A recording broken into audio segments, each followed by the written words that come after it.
room was heavy with the tensions high. Men were searching for compromise. No one knew where the fate would lie, but at the final sign they realized they were facing a rising sun. The race was set and the fight was won. They were facing a rising sun, shedding light on what's begun. Tomorrow held a brighter day, and the future carries on. The beginning of a nation lay in their hands. Each word was carefully planned, protecting and promising rights for every man.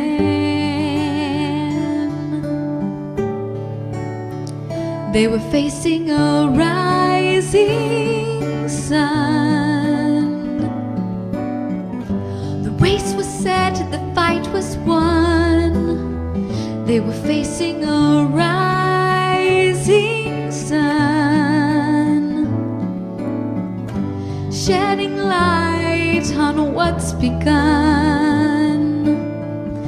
Tomorrow held a brighter day, and the future carries on. Oh, hey there. Today I wanted to use a conversation to show you why you should know the American Constitution. But I couldn't get anyone to talk to me. And you know what? That's okay. Because part of what the Constitution does is make sure you don't have to do anything you don't want to do. Okay, let's break it down.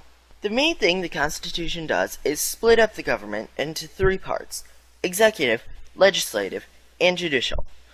No part can do a whole lot without permission from the others. That way, no one can gain too much power and do something that nobody wants. And the most important part of the Constitution is that it fixes itself. It's easy enough to amend or change the Constitution if a law should be put in, taken out, or changed in any way.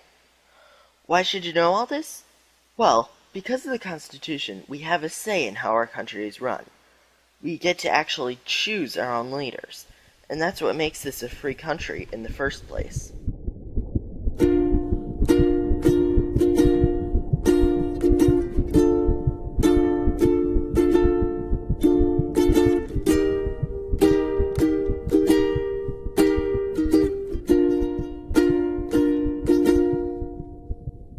Hey world, I really wanna see you. I heard you wanna see me too.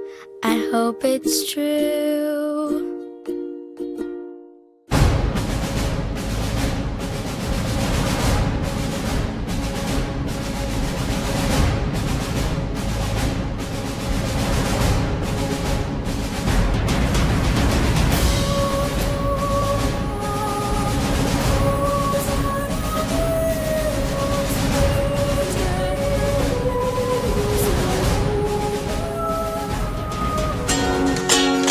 I am me, and I'm a piece in a bigger picture of liberty. And what I do and what I've done brings us closer to a more perfect union. I am me, and I am free, and I can be who I wanna be. And it's okay, it's alright, because my friend, I have these rights to sing to you and dance a lot, to read my books and write my thoughts. No, I don't have to say you're right, because of all my civil rights. I don't have to say you're right, because of all my civil rights.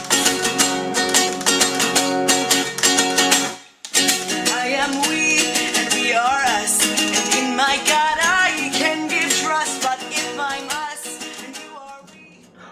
Hey everybody! Since the 4th of July is coming up, I wanted to get a little festive. So, bam! Don't you just love the American flag?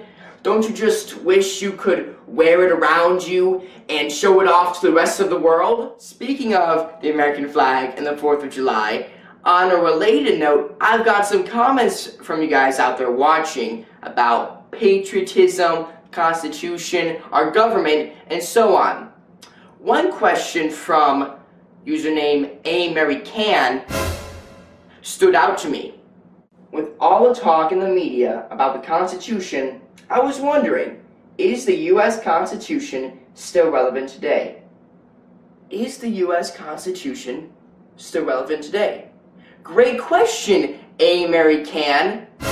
And I intend to answer that question. One of the biggest informal crimes of all is forgetting today's relevance of the United States Constitution. The chances of living a freer and more knowledgeable life is cut in half if these following people don't fully understand today's relevance of the U.S. Constitution, from the preamble to the last 27 amendments.